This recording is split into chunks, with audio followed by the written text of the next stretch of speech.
Okay, good morning. My name's Philip Crowe. I'm a PhD candidate funded by the Tourist Project for the past 4 years, coming to the end of it. I've got about 3 weeks to go, so today's task is not to explain to you my PhD thesis. It's to introduce, it's a much more pleasant task, it's to introduce to you some of the projects that have come out of the journey of the Dublin partners. So the Dublin partners being Dublin City Council as the local authority partner, UCD as an academic partner, and Dermot Foley Landscape Architects as the SME partner. So it's been very much a transdisciplinary process.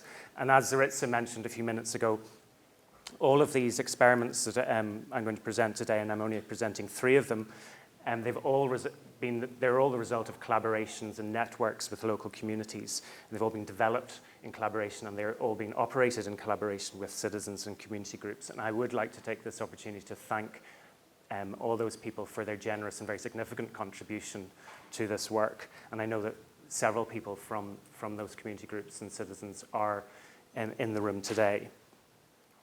So our brief as the Dublin partners was, I suppose, quite open-ended. It was basically to try and figure out what does this nebulous concept of urban resilience, it's a shiny new idea, mean in practice.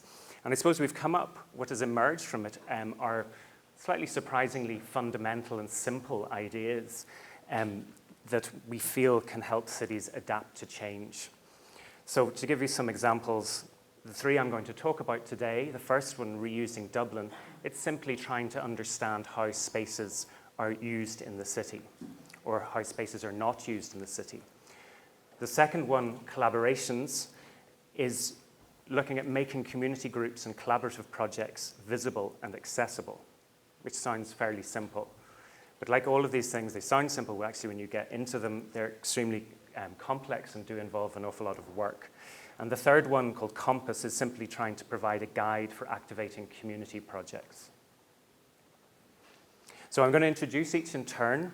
I'm going to set out what the challenges were, what are these innovations or these projects, these experiments, what are they responding to? I'm going to describe each experiment very briefly. I'm being timed.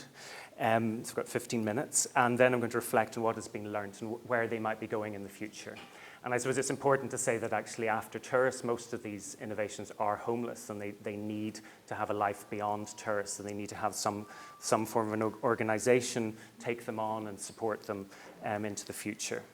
Or possibly they become part of a future Horizon 2020 project. Collaborations is really a response to the fact that there are many community groups and collaborative projects in the city, but there's actually a general lack of awareness of their existence or how to connect with them. The information is dispersed and it's sometimes hidden in files or corners of the web, and therefore it's not easily accessible for citizens or concerned stakeholders. And this is actually particularly the case for large institutions like Dublin City Council and indeed for UCD and for Trinity, any large university. So we've identified a need to make this tacit knowledge explicit and accessible, to develop networks and facilitate a transfer of knowledge, and to connect citizens, groups, projects and institutions. And the solution that we've come up with is basically an online portal or directory. It's a very simple idea that provides visibility and information on community groups and collaborative projects in the city at a glance. So they're all in one space. We listened to about 40 different community groups who gave up their time in order to develop a fit-for-purpose tool where the groups or projects are ordered into these categories that you can see on the screen. And then you click into a category, and this is the Dublin City Council category, and you get a list of all these different collaborative projects, and then you can enter in and get a small amount of information on each project and the link to their websites. And we've learned a lot from this. I suppose the first thing is there's an enormous amount of information. There's an enormous number of projects out there, more than any of us could ever have realized to start off with. And most of them do have an online presence. And we have actually managed to tap into the public participation network in Dublin City Council to find these projects, and 96% of those are online already. So this is really just making them more visible. They're already in existence online, but this is just to bring them all together.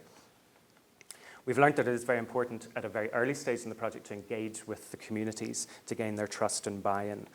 And we've also learned that there's actually quite a lot of supports out there. For example, Code for Ireland, which is a voluntary coding community, has taken the role of developing the website for us, which has been obviously extremely beneficial. But we've also learned that this type of project does obviously require significant resources, and it needs an institution or a group to adopt it and to take it forward. And ultimately, at the end of Tourist, this project is now homeless. It has no resources. It needs to be taken on by an institution or a community.